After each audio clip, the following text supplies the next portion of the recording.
Hello बच्चों, let's see the question. The question says that consider statement if there are clouds in the sky, then it will rain. Which of the following give same meaning? Options are given. Option first is having clouds in the sky is sufficient to have rain. Option second is it is not necessary to have rain if there are clouds in the sky. Option third is if it is raining then there are clouds in the sky. Option fourth is there are clouds in the sky implies it will not rain. सबसे पहले की concept की बात करते हैं. The key concept of this question is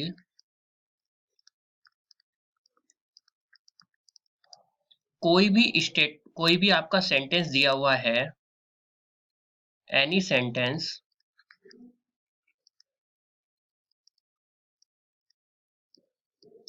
will be A statement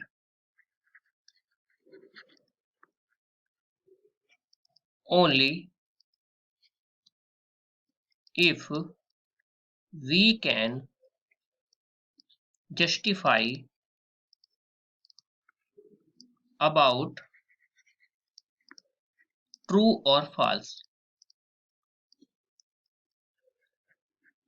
यानी मेरा कहने का मतलब ये है, अगर आपको कहीं पर भी कोई भी सेंटेंसेस दिए हुए हैं, कोई भी सेंटेंस स्टेटमेंट कब होंगे, वो स्टेटमेंट तभी कहे जाएंगे लॉजिकल स्टेटमेंट जब या तो हम बता सकें कि वो स्टेटमेंट ट्रू है या बता सकें कि वो फॉल्स है. अगर हम ये बता ही ना सकें कि वो ट्रू है या फॉल्स है तो उसको क्या बोलेंगे, उसको केवल एक सिंपल सेंटेंस बोलेंगे, उसको स्टेटमेंट नहीं बोल सकते. ट्रू या फॉल्स बता दिया तो वो क्या हो जाएगा, एक स्टेटमेंट हो जाएगा. This is the key concept of this question. अब चलते हैं अपने क्वेश्चन के सॉल्यूशन की तरफ. क्वेश्चन में आपको क्या दिया हुआ है, गिवन है, एक स्टेटमेंट गिवन है, if there are cloud in the sky then it will rain. ये आपको क्वेश्चन में गिवन है, ठीक है. ये क्या है, ये एक तरीके का इट इज ए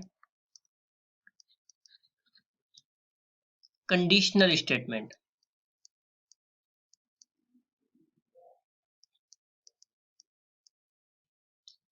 मेरा कहने का मतलब है कि it make a sense because if the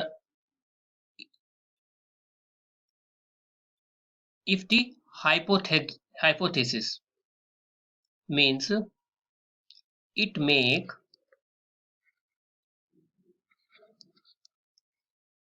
sense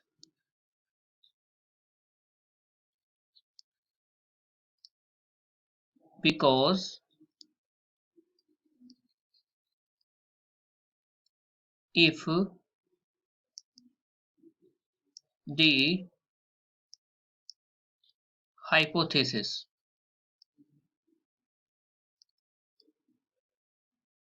so there are clouds in the sky is true, then the conclusion it will rain must be true. इस बात को लिख देता है यहाँ पे, there are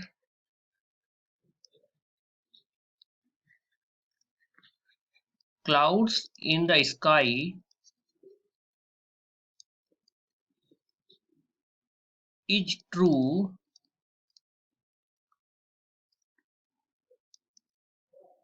then जो आपका कंक्लूजन है, कंक्लूजन क्या है, कंक्लूजन कंक्लूजन है इट विल रेन, तो ये भी क्या होना चाहिए, मस्ट बी ट्रू. ये भी आपका ट्रू होना ही चाहिए. तो यहाँ पे एक बात नोटिस करेंगे notice that the statement tells us nothing if what to expect if there are not clouds in the sky, there might be rain or there might not. मतलब रेन हो यहाँ पर ना हो, लेकिन अगर क्लाउड नहीं है तो ये कंडीशन हमारी यहाँ पर लाई नहीं करेगी, ये क्या हो जाएगा, फॉल्स हो जाएगी। If the hypothesis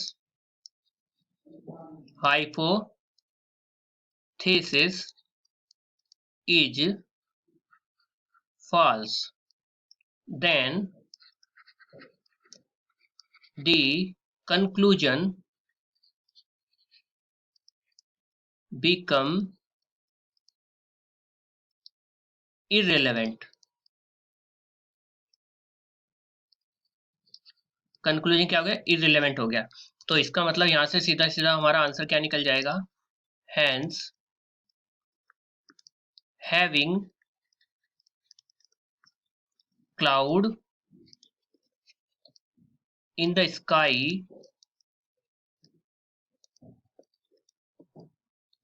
is sufficient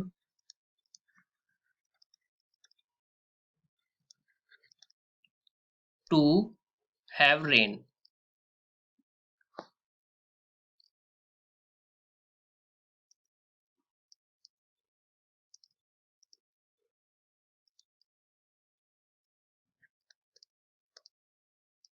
तो ये आपका यहाँ पर आंसर हो जाएगा। अभी ऑप्शन चेक करेंगे और बताएंगे अदर ऑप्शंस कैसे कैसे गलत होंगे। ये आपका आंसर हो जाएगा। अगर यहाँ ऑप्शन में बात करें तो फर्स्ट ऑप्शन आपका क्या दिया हुआ है, having cloud in the sky is sufficient to have rain, ठीक है। और हमारे आंसर में क्या है, having cloud in the sky sufficient, ठीक है, यही तो मैंने बात बोली है। तो इसका मतलब आपका आंसर कौन सा है, आंसर आपका फर्स्ट ही है।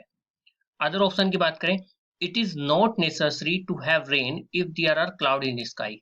नॉट नेसेसरी वाली बात मैंने आपको पहले ही समझा दिया है, इसमें जो है ये ऑटोमेटिकली गलत होगा, ठीक है।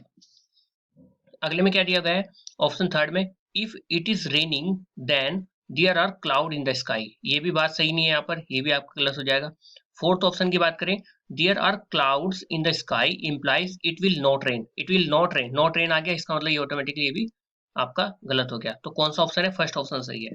The final answer is option first, having cloud in the sky is sufficient to have rain. Hope you understood it well. Best of luck. Thank you.